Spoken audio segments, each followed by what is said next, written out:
Dans ce bureau de design du centre-ville, les deux associés partagent une petite pièce commune. C'est un lieu de création intime où on n'entre que sur invitation, après, bien sûr, être passé par la réception. Pour nous, ce fut toujours très évident que nos bureaux devaient, dans un sens, donner aux gens l'idée claire de nos sensibilités, nos subtilités.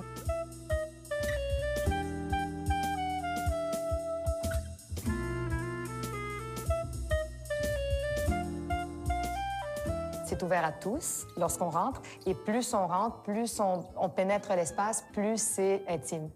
Et plus on se sent privilégié d'y avoir accès. Le mur qui est ici, qui est un mur courbé, se retrouve dans la forme du bureau de réception et se retrouve même dans l'image sur la tuile. C'est une forme qui enveloppe, mais c'est aussi une forme qui nous fait penser à l'igloo. Donc on garde toujours l'idée du igloo dans la chose. On a décidé de se servir d'une tuile que l'on retrouve typiquement soit dans les cuisines, soit dans les salles de bain, les backsplash. Et on trouve un peu dommage parce que le potentiel d'une tuile est énorme, mais on a utilisé une tuile avec un motif Fornasetti qui est travaillé à la main.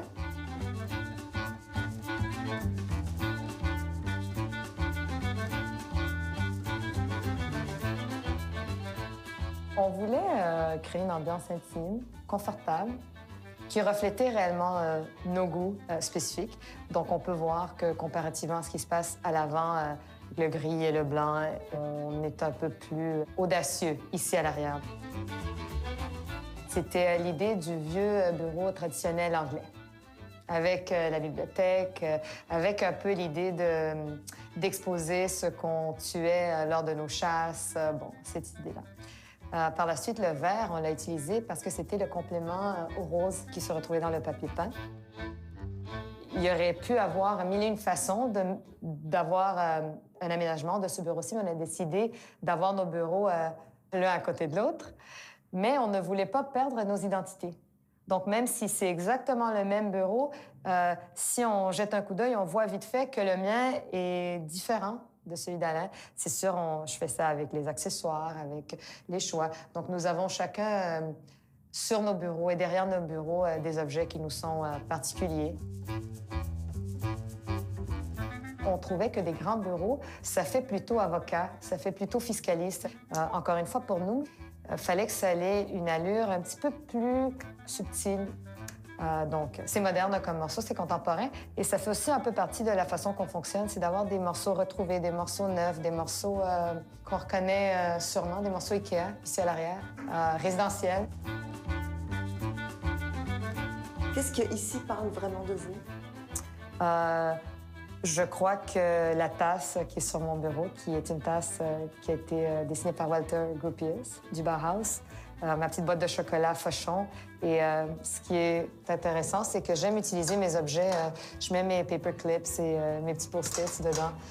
J'aime beaucoup réutiliser mes objets et ne pas nécessairement... si j'ai besoin d'une petite boîte pour des petits agrafes pour mes feuilles, je n'irai pas nécessairement acheter une boîte pour ça.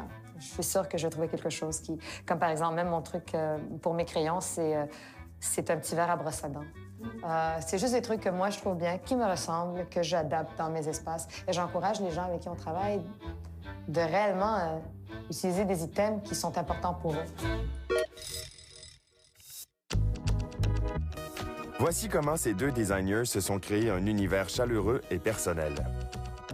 Une belle mosaïque ne se cantonne pas qu'à la cuisine ou à la salle de bain. Les formes s'inspirent du nom de la compagnie. Un mur complet de papier peint donne le ton et le thème du bureau. Une disposition côte à côte, un peu comme à l'école. Des bureaux et des lampes identiques, mais des accessoires personnels.